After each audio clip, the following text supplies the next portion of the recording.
ازيكم حبايبي عاملين ايه؟ كلنا عايزين حاجة حلوة وطعمها لذيذ وسهل عشان مش قادرين نقف كتير في المطبخ. فأنا هعمل لكم النهاردة وصفة سهلة جدا جدا جدا بنشتريها من الشارع. مش أقل من 45 جنيه، دي بتبدأ منها على حسب الحشوة بتاعتها. الأساس بتاعها اللي هو الكريب القمر ده، الكريب الحلو أو الكريب الحادق. النهاردة هنعمل مع بعض الكريب الحادق. سهل جدا، هنحط بضاية بمكونات بسيطة جدًا هتعملي كمية حلوة أوي.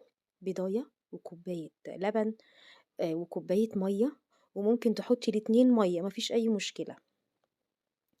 وبعد كده هنحط ربع كوباية سكر، يعني حوالي معلقتين كبار، وهنحط كمان رشة فانيليا، وهنقلبهم كويس جدًا مع بعض لحد ما ندوب السكر في اللبن أو المَيّة اللي أنتِ هتحطيها مع البضاية.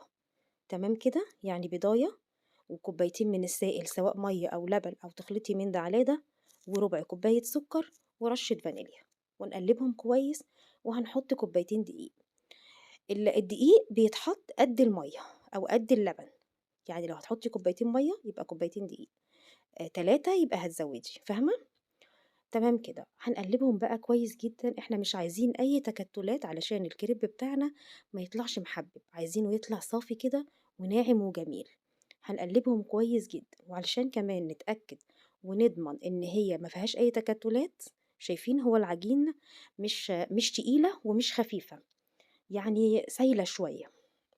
هنجيب مصفى ونجيب طبق تاني ونصفيها عليها. أنا صفيتها على الكوب المعياري ده علشان يبقى أسهل لي وأنا باصبه في الطاسة بتاعة الكريب. وهنبدأ نصفيه كده، وهاوريكم في الآخر إن فيه بتبقى كلاكيع صغننة أوي كده. فمهم أوي إن أنتِ تصفّي الكريب. كل ال ال الح ليه الحاجات دي ممكن تتعمل في الخلاط بسهولة جدًا، يعني حُطّي كل المكونات في الخلاط واضربيهم مع بعض. وعلى نار بقى متوسطة زي ما أنتم شايفين، هنجيب طاسة وندهنها زيت، ونقوم حاطين كده حبّة زي ما أنتم شايفين، مش كمية كبيرة، يعني حوالي نُص كوباية، ونفردها. هي كده هتتفرد معاكِ. لو ما اتفردتش معاكِ بالطريقة دي وأنتِ بتجيبيها يمين وشمال، افرديها بspatula تكون يعني عريضة شوية، أو معلقة خشب، يعني حاولي تفرديها واحدة، واحدة، الشكل مش هيجرى له أي حاجة.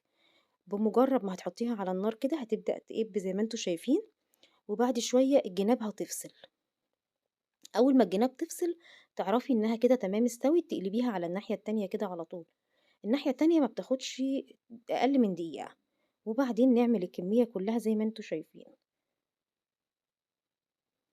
واضحة؟ يا رب تكون واضحة معاكم. سهلة أوي، الجناب بتفصل بسهولة، وبعد كده تبدأ تقلبيها على الناحية التانية. شايفين هي طرية إزاي؟ تحفة، وحجمها حلو جدًا، وهتعمل معانا كمية في منتهى الجمال، يعني هتاكلوا وتشبعوا. تحطي بقى فيها الحشوة اللي أنتِ عايزاها، عايزة تحطي مربى، عايزة تحطي شوكولاتة زي ما أنا عملت، اللي أنتِ عايزاه. فهي لذيذة جدًا وطعمها حلو، وطبعًا موفّرة، وأنتم عارفين الكريب بيتباع في الشارع بكام؟ والله الواحدة بتبدأ من 45، 50. هو بصراحة ده أنا بقى لي كتير ما جبتوش، فكان آخر حاجة من 45، 50. شوفي بقى أنتِ دلوقتي الوضع بقى عامل إزاي. أهي شايفين البقاليل اللي بتطلع ديّة، ده بمعناها إن هي خلاص بتبدأ تستوي وتسيب الطاسة من تحت، والجناب بتفصل لوحدها، تقومي قلبها كده على طول. ممكن أول واحدة ما تضبطش معاكِ أو تلزق في الطاسة، مش مهم خالص، طلّعيها بالراحة واللي بعدها هيضبطوا، على ما تضبّطي نفسِك وأنتِ بتعملي، ما فيهاش أي مشكلة. لكن المقادير دي مضبوطة جدًا وهتطلّع معاكِ نتيجة حلوة أوي. يا رب الفيديو يعجبكم، ولايك وشير علشان يوصل لأكبر عدد من الناس. أنا عملت كلّهم بنفس الطريقة، حبيت أورّيكم كمان. شوفوا هي بتبدأ تفُك من الجناب الأول، دي أول حاجة بتبدأ تفُك، وبعدين تبدئي ماشية واحدة، واحدة كده لحد ما تقلبيها كلّها. ما بتاخدش وقت خالص، يعني الكريباية ما بتاخدش دقيقة، وِش وضهر، على نار متوسطة. لو حطيتيها على نار هادية أوي هتنشف، ولازم أمّا تطلّعيها تتغطى زي ما أنتم شايفين كده بفوطة نضيفة تكون مخسترة المطبخ. شايفين بقى؟ تحفة، لونها وطعمها بقى مش قادرة أقول لكم على الجمال والطراوة. بُصّوا عملت كمية قد إيه، ما شاء الله كمية كانت حلوة جدًا وطرية جدًا، مقادير مضبوطة. جرّبيها وإن شاء الله هتعجبِك. ونعمل كل حاجة المطاعم اللي الولاد بيحبوها وبيشتروها في البيت، وهنوفّر طبعًا كتير جدًا. كانت طرية وريحتها حلوة جدًا.